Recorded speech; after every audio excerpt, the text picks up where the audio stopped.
చందమామ మనకందడని ముందుగానే అది తెలుసుకుని చేయి చాచి పిలవద్దు అని చంటి పాపలకు చెబుతామా?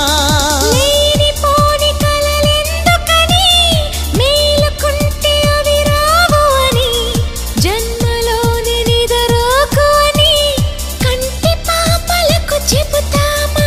కలలన్నవి కలలని నమ్మనని అవి కలవని పిలవకు కలవమని మది నీటుతున్న మధురానుభూతి మననడిగి చేరుతుంది.